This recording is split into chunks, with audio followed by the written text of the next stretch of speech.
The geopolitical event of next week will be talks in Alaska on ending the war in Ukraine. President Donald Trump is to meet personally with the Russian criminal on this matter. According to U.S. media reports, the talks may include a proposal for Ukraine to cede some of its territory in order to end the bloodshed. Kiev is reluctant to accept such a solution. Other reports indicate that the Ukrainian president may also be present in Alaska. This Friday, and the Trump-Putin meeting organized by the White House may prove crucial for the future of Ukraine. The path to peace must be determined together with Ukraine. This is of fundamental importance. It is important that our common approach and common vision work towards true peace, a consolidated position, a ceasefire, an end to the occupation, an end to the war. Thank you to everyone who is with us, who is with Ukraine. Today, there were unconfirmed reports that President Zelensky may also visit Alaska. Whether and when a meeting between Zelensky and Putin will actually take place is unknown. The condition is at least a minimal rapprochement of positions. The meeting in Alaska is just the beginning of a geopolitical game between an increasingly powerful United States and Putin's weakened, yet bloody and ruthless Russia. And you almost have to wonder is in the one-on-one that President Trump and President Putin are going to have if Putin is going to go into one of his lengthy historical lessons, as he likes to do, and talk about how Alaska used to belong to Russia and was unfairly taken away from it or something like that. I don't know. Maybe he won't, but I think the symbolism that this was once upon a time a part of Russia and now is not is there one way or another. So I think there is something significant. Ukrainians view the upcoming talks with both concern and hope. Peace, yes, but not at any price, and certainly not on Putin's terms. At the moment, we are unable to launch an offensive to recapture our territories, but to prevent people from dying, we can simply halt military operations and sign some kind of agreement, but we cannot give up our territories.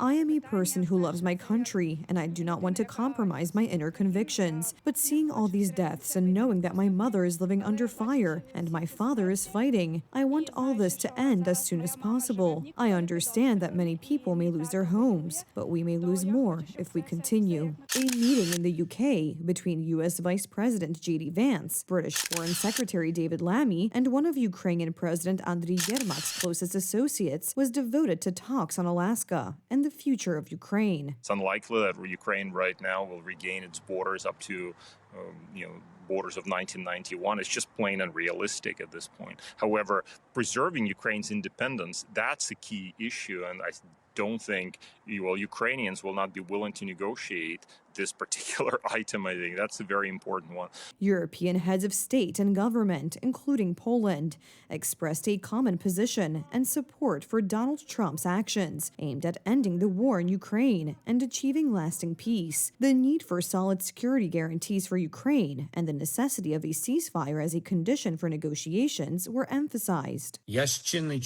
I have not yet heard any of our partners express doubts about America's ability to bring an end to the war. The U.S. president has leverage and determination. Ukraine has supported all of President Trump's proposals since February. Donald Trump knows how to exploit Russia's weakness and makes it very clear that he cares about peace.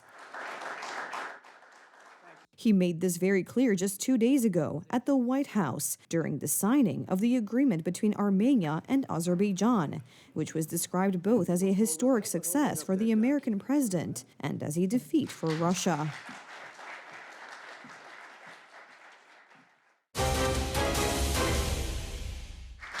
The White House has announced that over the next week, federal law enforcement officers will join police officers on the streets of Washington, D.C. to combat crime.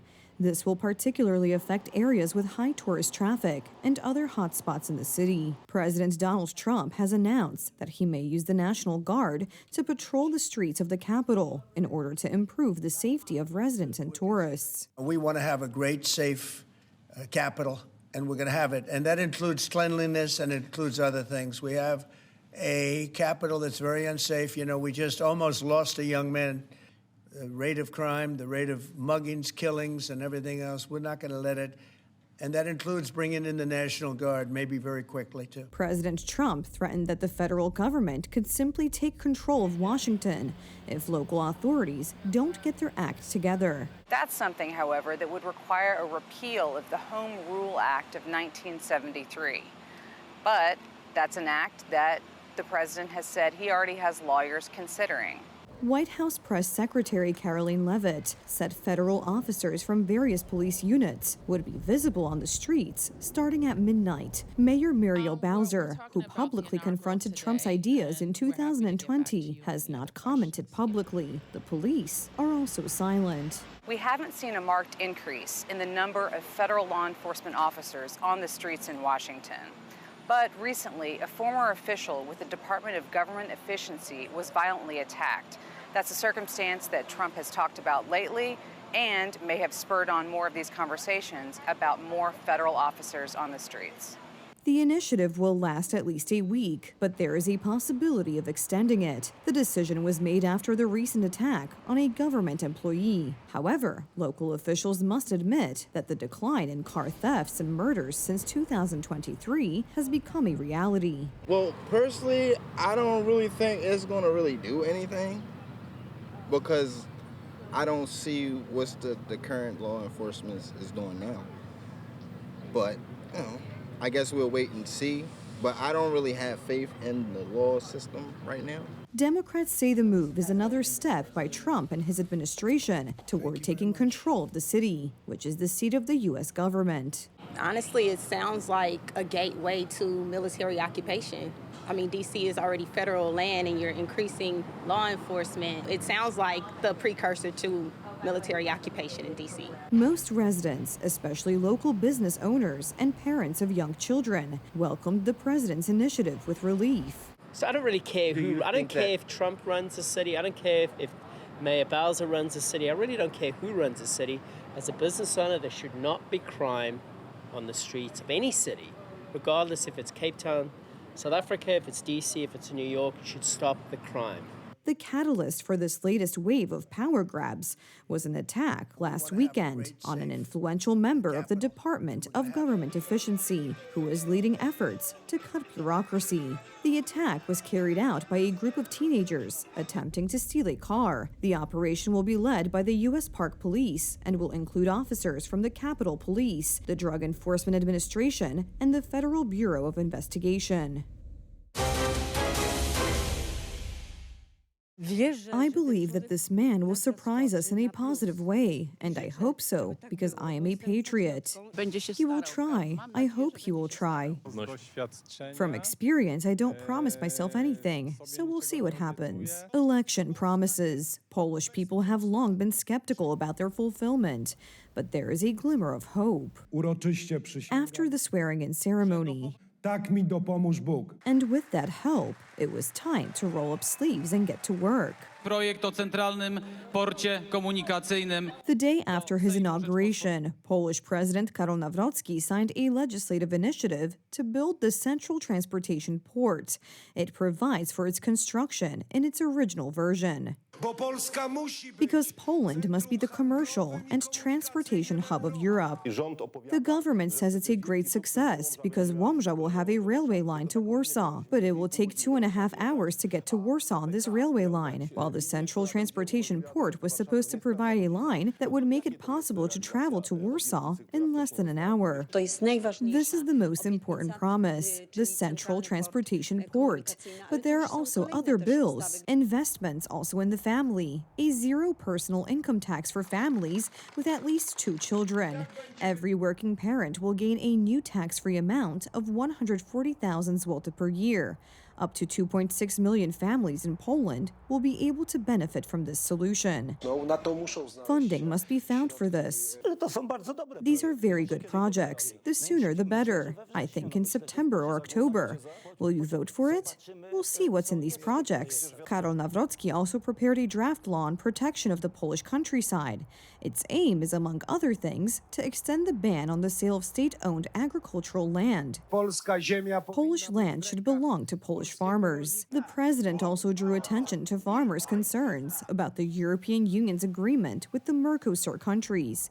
He wants a coalition to be formed because the president of Poland is not there to pursue German economic interests. Pan Nawrocki zaczął jeszcze, jakby to powiedzieć, falstartem. 4 dni, 2 ustawy. Mr. Nawrocki started with 2 bills in 4 days, and that is the hope and demand of 80% of the Polish rural population who elected Karol Nawrocki as president. Fulfilling promises is the foundation of politics. However, approaches to action vary. Nie dla wyższych podatków i nowych obciążeń. No to higher taxes and other burdens. Definitely yes. So you will never introduce any new taxes? Are you sure that no new taxes will be needed? Well, there's no harm in promising. That is why the president also announced that he would help the government implement 100 specific measures. These include, among other things, increasing the tax-free allowance. Since a promise was made to Polish people and 100 promises were made and they are not being fulfilled, someone finally has to start fulfilling these promises. However, cooperation with the government may prove difficult. Wszędzie tam, gdzie nowy prezydent będzie chciał. Wherever the new president wants to help, I will welcome his willingness to cooperate with open arms. Wherever he wants to interfere, he will see what the constitutional rule is. He will see who rules the country. And I will be very consistent in this matter, and ruthless if necessary. The December 13th coalition is already pressuring the head of state to quickly sign the energy price freeze bill. However, the bill includes a provision facilitating the construction of German wind turbines. In his first address, the president announced his willingness to engage in dialogue. This is a matter of the future of our children and future generations of Poles, and I truly hope for cooperation from all political circles. I also interpreted President Karol Nawrocki's address as a call for dialogue. Poland needs unity. That is why the president also announced work on a new constitution. We must begin working on solutions for a new constitution, which I hope and believe will be ready for adoption in 2030. This constitution was deliberately designed to be the way it was. It reminds me of the times just before the partitions, and this constitution should be replaced with another one.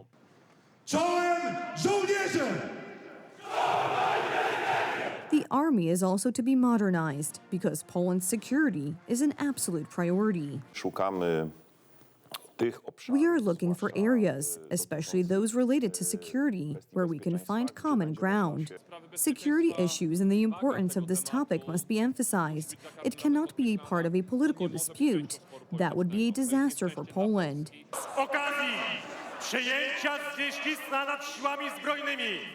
Przez prezydenta Rzeczypospolitej Polskiej. Salut armatni!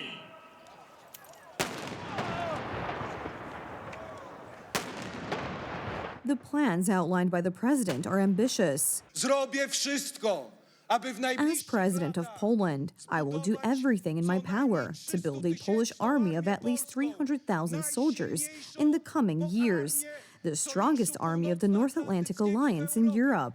It is also important to maintain alliances. On September 3rd, Polish President Karol Nawrocki will attend an official working meeting with U.S. President Donald Trump.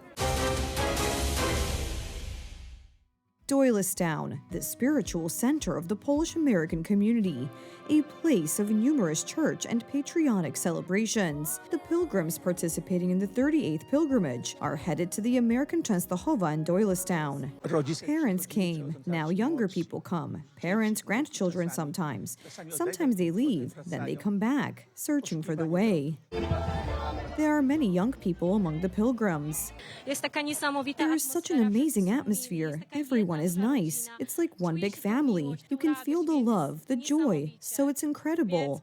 Pilgrims will pray at the feet of the Black Madonna. They come here to seek strength, support, inspiration, and comfort.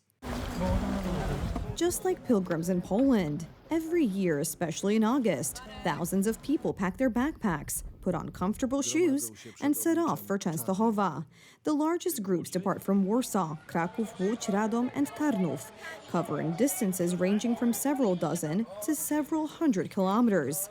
The longest pilgrimage, the Kaszubska pilgrimage, starts in hell. It lasts 19 days. The route is over 600 kilometers long. On pilgrimages, it is not the distance that counts, but the transformation of the heart. Ultimately, it is not about how many kilometers you walk, but who walks beside you and what you bring home with you. And if not everyone, then the vast majority return with the feeling that they have received more than they expected.